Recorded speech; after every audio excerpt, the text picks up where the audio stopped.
Chapter 1. As I stepped out of the taxi and onto the hotel's sleek driveway, I couldn't help but feel a thrill of excitement. My friends had planned a surprise birthday party for me, and I was eager to celebrate with them. The hotel's modern facade gleamed in the evening light, and the sound of laughter and music drifted out of the lobby. But as I entered the hotel, my gaze landed on a sight that made my heart skip a beat. My boyfriend, Surin, was standing by the elevator, his arm casually slung over the shoulders of a girl I had never seen before. They were both smiling, and their body language seemed intimate. "Surin," I said, my voice barely above a whisper. He turned, startled, and our eyes met. For a moment, we just stared at each other.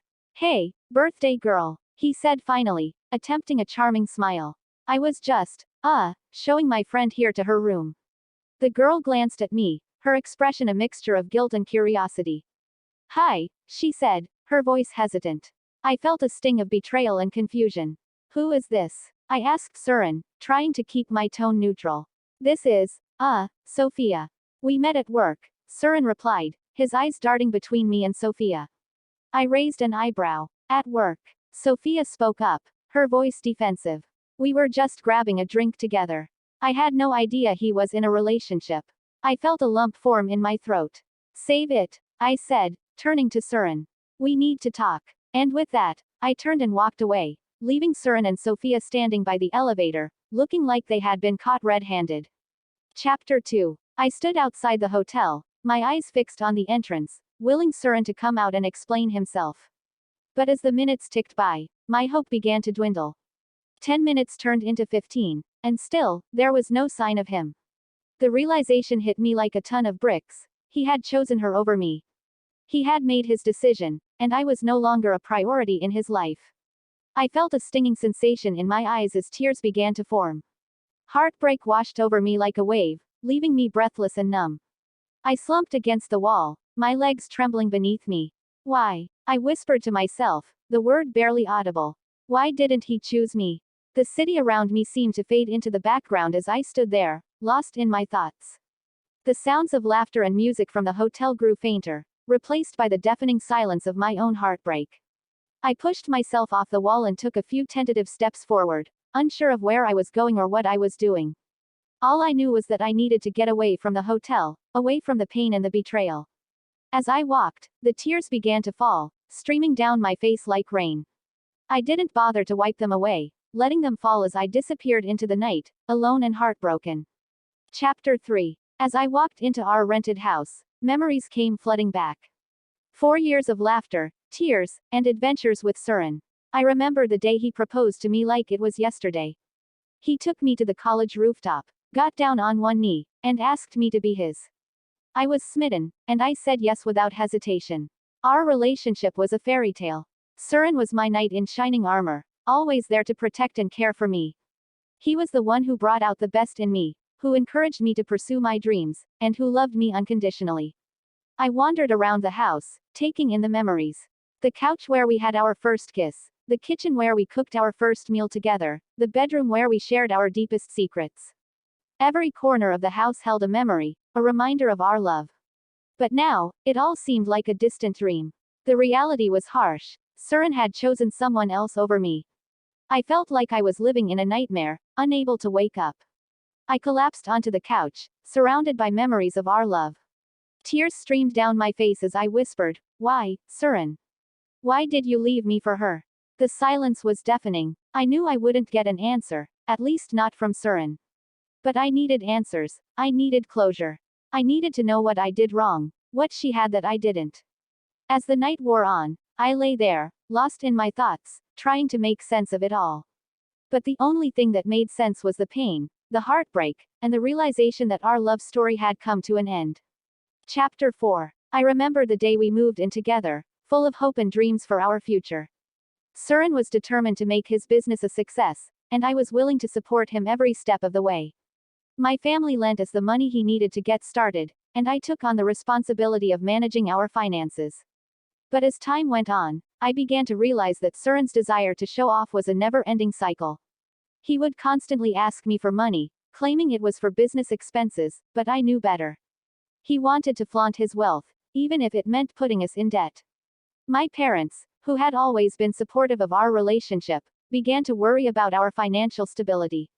They asked me to take over the family business, but I refused, convinced that Surin would eventually become capable of supporting us. I'll take over the company after we get married, I told them. Surin needs time to establish himself, and I believe in him. But now, as I sat amidst the memories of our life together, I realized how blind I had been. Surin's priorities were never about building a life with me, they were about feeding his own ego. I thought about all the times I had covered for him, all the times I had made excuses for his behavior. I thought about the money I had borrowed from my parents, the money that was supposed to help us build a future together. And for what? So Surin could cheat on me with some girl he met at work. So he could throw away our relationship like it meant nothing. The anger and hurt swirled inside me, a toxic mix of emotions that threatened to consume me whole. I knew I had to get out of there, to leave the memories and the heartache behind. But where could I go? And what could I do? Chapter 5. I woke up with a newfound sense of determination. I was done crying, done hurting, and done waiting for Surin to come back to me. I knew what I had to do. I had to move on. I packed my bags, methodically gathering my belongings and separating them from Surin's. It was a symbolic gesture, a physical representation of the emotional distance I was creating between us. Next, I called Eva, my best friend since childhood. She answered on the first ring, concern etched in her voice. Hey, girl, what's going on? I've been trying to reach you all night. I need your help, I said, my voice firm. I need to find a new apartment, one that I can buy. I want to move out of here, start fresh. Eva didn't hesitate. I'm on it. I'll start looking for places today. But are you okay? What happened with Surin? I'll tell you everything later, I promised.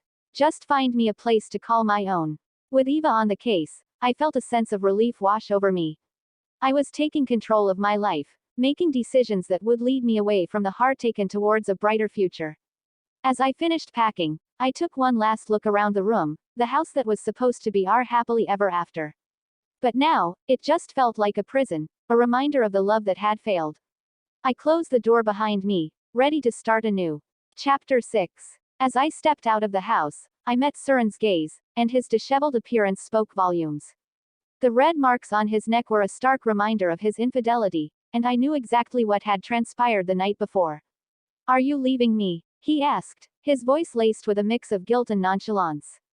At the hotel, he had attempted to cover up his deceit, but now he was brazenly honest. I dated you because you were the most beautiful girl in college, he admitted, his words slicing through my heart like a knife. I felt a surge of anger and hurt, but I stood tall, my eyes locked on his. You used me as a trophy, a way to boost your ego and prove yourself to others. You never truly loved me. Surin's expression remained unapologetic, his eyes flashing with a hint of defiance. But I saw beyond the facade, recognizing the insecurity and weakness that had driven him to cheat and manipulate. With a quiet sense of resolve, I turned and walked away, leaving Surin and his toxic behavior behind. I knew I deserved better, and I was ready to start anew. Chapter 7. Here's a continuation of your story. I walked into the apartment, feeling a sense of relief wash over me as I closed the door behind me. I knew I had made the right decision in leaving Surin and his toxic behavior behind. My parents were waiting for me, concern etched on their faces. What happened, my princess? My mother asked affectionately. I took a deep breath and told them everything. The infidelity, the manipulation, the way Surin had used me to feed his ego. My parents listened, their anger growing with each passing moment. When I finished, my father's face was red with rage. We'll confront him, he growled. He can't treat our daughter like this and get away with it. But I stopped them, my hand on my father's arm. No, Dad. A trash like Surin doesn't deserve that much attention from you. I'm better off without him, and I'll prove it to myself and everyone else. And prove it I did. I threw myself into my work, taking over the family company in just 3 months. My father remained the CEO, but I was the one who ran the show, making decisions and driving the business forward. It wasn't easy, but I was determined to succeed. And as the months went by, I watched our company flourish, our profits soar, and our reputation grow. I had taken back control of my life, and I was loving every minute of it. Chapter 8. I arrived home that evening, dressed in a nice outfit as my mom had requested. As I entered the living room, I saw my mom and dad sitting on the couch, looking a bit formal. My mom smiled and gestured for me to sit down. "We wanted to talk to you about something special," she said, her voice warm and excited. "We're so proud of the strong, independent woman you've become. You've shown remarkable resilience and determination after the breakup with Surin." I nodded, feeling grateful for their support. "We've been thinking, it's time we celebrated your success and growth," my dad said, a hint of a smile on his face. My mom stood up and walked over to a small table behind the couch, where a beautifully wrapped box sat. "We want to give you this," she said, handing me the box. "A symbol of our love and pride in you." I unwrapped the box, revealing a stunning gold necklace with a small pendant in the shape of a phoenix. "It's beautiful," I exclaimed, touched by the thoughtful gesture. But then, my mom surprised me with an unexpected announcement. "And we have another surprise. We've invited someone special to join us tonight." Just then, the doorbell rang. My heart skipped a beat as I wondered who it could be. "Who is it?" I asked, feeling a sense of trepidation. My mom smiled mischievously. "Go see for yourself." I got up and opened the door, and my jaw dropped as I saw Alex standing there, looking handsome and charming. "Alex," I exclaimed, feeling a rush of emotions. "Hey," he said, smiling. "It's great to see you again." I stepped aside, letting him in, and that's when my mom dropped the bombshell. "We're thrilled to announce the engagement of our daughter to Alex." Chapter 9. I stood there, stunned, as Alex smiled and took my hand. "I've been waiting for this moment for a long time," he said, his eyes shining with happiness. I couldn't believe it. Alex, the most eligible bachelor in college, the second-generation heir to the Smith family fortune, was standing in front of me, agreeing to marry me. It was surreal. But why me?" I stuttered, feeling like I was dreaming. Alex chuckled. "Your parents and I have been discussing this for a while now. We all think it's a great match." I looked at my parents, who were beaming with pride. I couldn't believe they had arranged this without telling me. "But Alex, you're perfect," I said, feeling inadequate. "You could have anyone you want." Alex's smile faltered for a moment, and he looked at me with a serious expression. "I don't want anyone else," he said. "I want you." I felt a flutter in my chest as I looked at him. Could it be true? Did Alex really want to marry me? As we hugged and exchanged congratulations, I couldn't shake off the feeling that this was all too good to be true.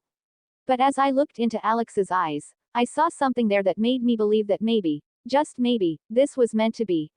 Chapter 10. As the evening wore on and the guests departed, I finally found myself alone with my parents. I turned to them, my emotions swirling. "Mom, Dad, what's going on?" I asked, trying to keep my voice calm. "Why did you arrange this engagement without talking to me first?" My mom sighed and took my hand. "We know you're still hurting from Surin, but we think Alex is perfect for you. He's kind, successful, and he cares about you deeply. But I don't know if I'm ready for this," I protested. "I need time to heal, to figure out what I want." My dad put a gentle hand on my shoulder. "We understand, sweetie, but we believe this is a great opportunity for you. Alex comes from a good family, and he'll take care of you."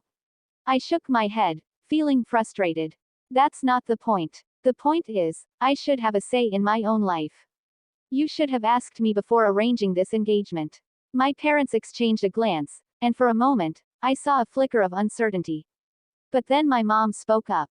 "We're sorry if we overstepped, but we think this is for the best. Just give Alex a chance, okay?" Chapter 11. I was still discussing my concerns with my parents when the doorbell rang. My mom got up to answer it, and I heard her greet Alex warmly. "Alex, dear, come on in," she said. I felt a surge of anxiety as Alex walked into the room. My parents excused themselves, leaving us alone. "Hey," Alex said, smiling at me. "I hope I'm not interrupting anything important." I shook my head, trying to play it cool. "No, it's fine. We were just discussing things." Alex nodded and sat down next to me. "I wanted to talk to you about us," he said, his eyes locked on mine. "I know this engagement was sudden, but I want you to know that I'm committed to making it work." I looked at him, searching for answers. What did he mean by making it work? Was he genuinely interested in me, or was this just a convenient arrangement for him? "What do you mean?" I asked, trying to sound calm. Alex took a deep breath. "I mean, I want to get to know you better. I want to build a life together, to make this engagement real." I felt a flutter in my chest as I looked at him. Could I trust Alex with my heart? Chapter 12. I was stunned. You liked me in college. I repeated, trying to process this new information. Alex nodded, a sheepish grin spreading across his face. Yes, I did. But I knew I couldn't just approach you casually. I come from a family with a certain reputation, and I couldn't afford to be seen as fooling around. I raised an eyebrow, intrigued. So what did you do? Alex took a deep breath. I talked to my family about you. They agreed that you were an amazing person, and they gave me their blessing to pursue you. I couldn't believe what I was hearing.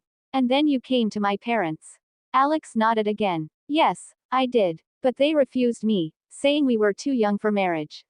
They wanted me to focus on my studies and establish myself first. I felt a mix of emotions: surprise, curiosity, and a hint of flattery. Alex had liked me for so long, and he had been willing to wait for me. Why now? I asked, looking into his eyes. Why propose to me now, after all these years? Alex's expression turned serious. Because I've realized that life is short, and I don't want to waste another moment without you by my side. I'm ready to settle down, and I know that I want to spend the rest of my life with you. Chapter 13. I felt a pang of regret, realizing what could have been. You wanted to date me back then? I asked, my voice barely above a whisper. Alex nodded, his eyes filled with a mix of longing and nostalgia. Yes, I did. But you had already said yes to Surin, and I didn't want to come between you two. I wanted you to be happy, even if it meant stepping aside. I looked down, feeling a twinge of guilt for not noticing Alex's feelings back then. I had no idea, I said, my voice laced with regret. Alex took my hand, his touch sending shivers down my spine. I know, and that's okay. But now, you're single, and I don't want to let this chance slip away again. I want to be with you, to make you happy, and to have you all to myself. I felt a flutter in my chest as I looked into his eyes, seeing the sincerity and desire there. Could I really give him a chance? Could I trust him with my heart? What if I'm not ready? I asked, my voice barely above a whisper. Alex's grip on my hand tightened. I'll wait for you, he said. I'll wait as long as it takes for you to be ready. Because I know that we could have something special, something worth fighting for.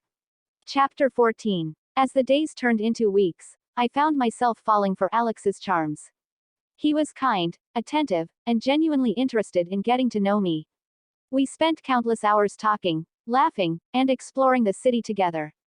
I felt a connection with him that I had never experienced before. One evening, as we sat on a bench watching the sunset, Alex turned to me and asked, "So, have you given any more thought to our engagement?" I smiled, feeling a sense of certainty wash over me. "Yes, I have," I said. "And I've decided that I want to marry you." Alex's face lit up with joy, and he pulled me into a tender embrace. "I'm so happy," he whispered. "I promise to make you happy for the rest of our lives." I felt a flutter in my chest as I hugged him back. I had agreed to marry him, but we still had a long way to go before we actually tied the knot. I was excited to see what the future held for us. As we pulled back, Alex took my hand and looked into my eyes. "We'll start making plans for the wedding soon," he said. "But for now, let's just enjoy this moment." I nodded, feeling a sense of happiness and contentment wash over me. I knew that I still had some reservations, but I was willing to work through them with Alex. I was excited to see where this new chapter in my life would take me. Chapter 15. I pushed open the door to the bridal salon, a bell above the entrance ringing out as I stepped inside. The store was filled with rows of beautiful wedding gowns, each one more stunning than the last. I felt a surge of excitement as I began to browse, my eyes scanning the racks for the perfect dress. As I delved deeper into the store, I suddenly heard a familiar voice behind me. Well, look who's here," Sophia said, her tone dripping with sarcasm. I turned to see Sophia and Surin standing behind me, their eyes fixed on me with a mixture of surprise and curiosity. I felt a flutter in my chest, unsure of how to react. But before I could respond, Sophia continued, her voice taunting.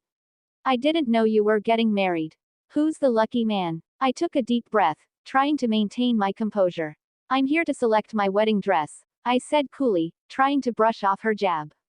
Just then, Alex appeared at my side, his presence a welcome distraction. "Hey, everything okay?" he asked, his eyes scanning the tense scene. I nodded, feeling a sense of gratitude towards him. Yeah, everything's fine, I said, smiling up at him. Just running into some old acquaintances. Chapter 16. I stepped out of the office building, looking forward to a relaxing evening at home. But as I reached the sidewalk, I saw Surin standing by the entrance, his eyes fixed on me. Hey, he said, his voice low and casual. Can we talk for a minute? I felt a surge of unease, unsure of what he wanted to discuss. But I nodded, curious despite myself. What's up? I asked, trying to sound nonchalant. Surin glanced around, ensuring we were alone. I saw you at the bridal salon the other day, he said, his eyes narrowing. I didn't know you were engaged. I shrugged, feeling a sense of defensiveness. Yeah, I am. To Alex. Surin's expression turned skeptical. Alex. You barely know him. I bristled at his tone. I know him well enough, I said. And I'm happy with him. Surin took a step closer, his voice dropping to a whisper. I know I messed up in the past, but I still care about you. And I don't want to see you rush into something that might not be right for you. Chapter 17. Just as Surin was getting closer, Alex appeared out of nowhere, his eyes flashing with a hint of anger. I think that's enough, Surin, he said, his voice firm but controlled. Surin took a step back, his eyes narrowing. Mind your own business, Alex, he sneered. But Alex stood his ground, his eyes locked on Surin. She's my fiancé, he said. And I won't let you manipulate her. I felt a surge of gratitude towards Alex, touched by his protectiveness. Alex, it's okay, I said, trying to calm him down. But Alex didn't back down. No, it's not okay, he said. Surin, stay out of our lives. We don't need your drama. Surin's face reddened with anger, but Alex just turned to me and said, let's go. He took my hand and led me to his car, parked nearby. As we drove away, I looked back to see Surin standing alone, his eyes fixed on us with a mixture of anger and regret. Thank you, I said, turning to Alex. I don't know what he wants, but I'm glad you're here. Alex smiled and squeezed my hand. I'll always be here for you, he said. We're in this together. Chapter 18. As we drove away from the office building, Alex's expression turned serious. I need to tell you something, he said, his voice low and introspective. Something about Surin and me. I leaned in, curious. What is it? Alex took a deep breath. Surin and I have a history. We've known each other since high school, and, well, let's just say Surin has always felt inferior to me. I raised an eyebrow. Inferior. Why? Alex's eyes clouded over. Because I was always the one who excelled. I was the star athlete, the top student, the most popular guy in school. And Surin, he was always second best. I felt a pang of sympathy for Surin. That must have been tough for him, I said. Alex nodded. It was. And it's not just that. Surin has always felt like he lives in my shadow. He's jealous of my success, my looks, my charm, everything. I gasped, shocked. That's why he's been trying to sabotage our relationship. Alex nodded again. Yes. He can't stand the fact that I'm happy, that I've found someone like you. He wants to ruin it for me, to prove that he's the better man. I felt a surge of anger towards Surin, but also a deep gratitude towards Alex for being honest with me. Thank you for telling me, I said, squeezing his hand. Alex smiled and squeezed back. I want you to know the truth, he said. I want you to know why Surin is the way he is. Chapter 19. Alex's eyes clouded over, a hint of pain in his voice. Surin proposed to you in the first place because he knew I loved you, he said. He wanted to hurt me, to take away the one person I truly cared about. I felt a shockwave run through me, realizing the truth. So, it was all a game to him? I asked, my voice barely above a whisper. Alex nodded. Yes. He knew I had feelings for you, and he wanted to claim you as his own, just to spite me. I felt a surge of anger towards Surin, but also a deep sadness. Why would he do that? I asked. Alex's expression turned somber. Because he's always felt like he's lived in my shadow. And he thought that by taking you away from me, he could finally prove that he's the better man. I shook my head, trying to process it all. But why did he come back now, after all this time? I asked. Alex's eyes narrowed. Because he saw us together, and he couldn't handle it. He thought he could still manipulate you, still play games with your emotions. I felt a shiver run down my spine, realizing the truth. Surin's actions had never been about me, they were always about his own insecurities and jealousy. Chapter 20. Surin appeared at my doorstep, his eyes filled with tears as he stood before me. I was at the coffee shop down the street, he said, his voice shaking with emotion. I saw you and Alex together, laughing and happy. And it hit me. I realized too late that I made a mistake.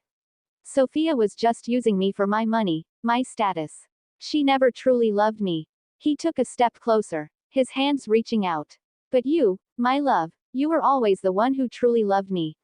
I see that now. I was wrong to let you go, wrong to try to sabotage your relationship with Alex.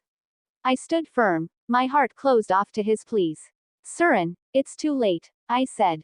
I'm engaged to Alex, and we're getting married soon. Please, don't disturb me. Surin's face crumpled, his eyes welling up with tears. Please, forgive me, he begged. Give me another chance. I promise to make it right, to love you truly this time. But I shook my head, my mind made up. I'm sorry, Surin, but my heart belongs to Alex now. Please, leave me alone. Surin's face fell, and he turned away, defeated. I watched him go, feeling a sense of closure, of finally being free from the drama and heartache of our past. I turned back to Alex, who was waiting for me with open arms, and knew that I had made the right choice. Chapter 21. As Alex and I exchanged our vows on our wedding day, Surin suddenly appeared at the back of the ceremony, his eyes wild and desperate. He pushed his way to the front, ignoring the shocked gasps of our guests. Don't do this, he cried, his voice echoing through the room. Don't marry him. Come back to me, my love.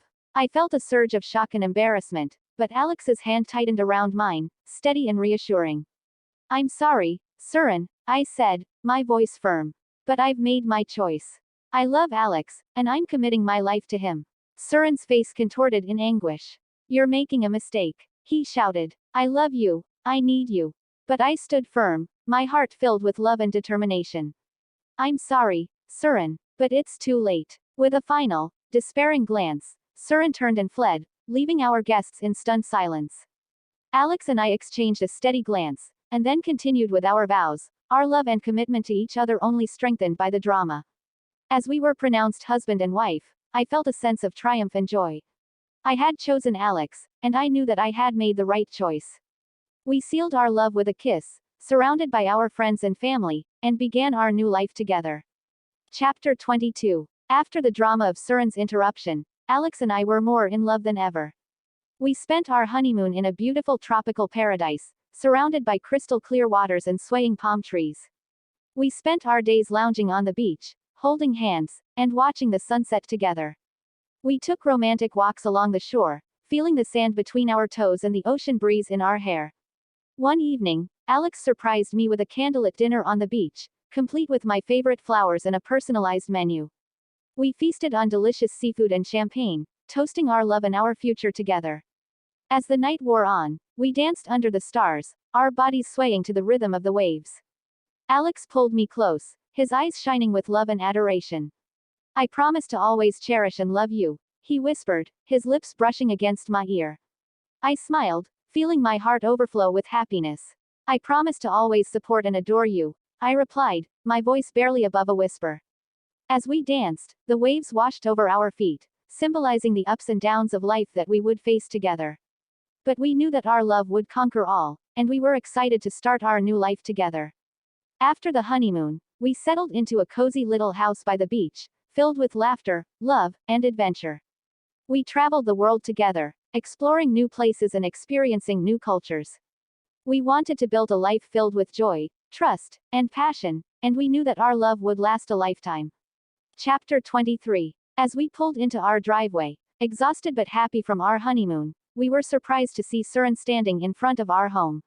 He looked more handsome than ever, his eyes fixed intently on me. Welcome back, he said, his voice low and smooth. I see you're still with him. I felt a surge of annoyance, sensing where this was going.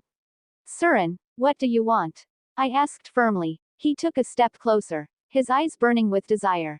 I want you back, he said. I realize now that I made a mistake by letting you go. I love you, and I want to spend the rest of my life making it up to you. Alex's arm tightened around me, his eyes flashing with anger. Surin, she's married now, he said. Leave her alone. Surin's gaze never wavered from mine. I don't care about your marriage, he said.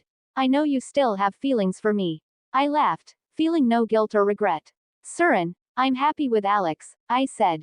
I don't have feelings for you anymore. You had your chance, and you blew it. Surin's face fell, but he didn't give up. I'll do whatever it takes to win you back, he said. I'll prove to you that I'm the one who truly loves you. Alex and I exchanged a confident glance.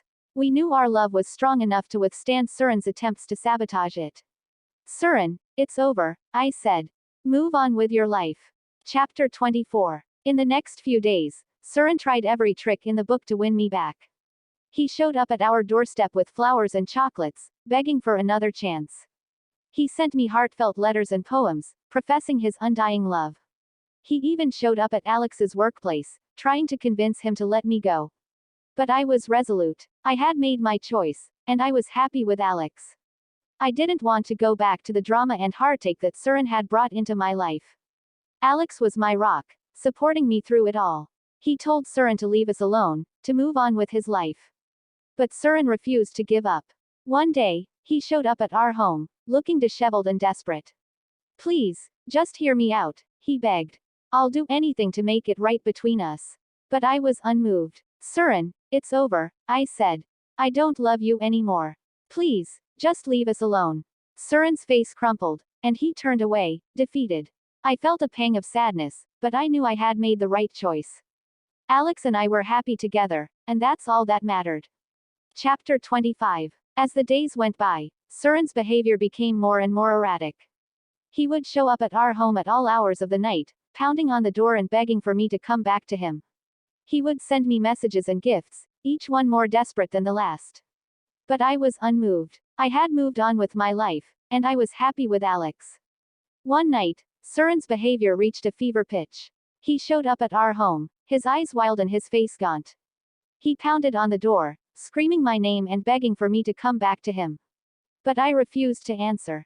I was done with his games, done with his manipulation and his lies. And so I called the police. They came and took Surin away, his eyes fixed on me with a mixture of anger and desperation. A few weeks later, I received a call from the police. Surin had been in a car accident, driving recklessly and crashing into a tree. He died at the scene. I felt nothing. No sadness, no regret, no guilt. I was simply relieved that it was finally over. Alex and I continued with our lives, unfazed by Surin's tragic end. We knew that we had been through a difficult time, but our love had come out stronger on the other side.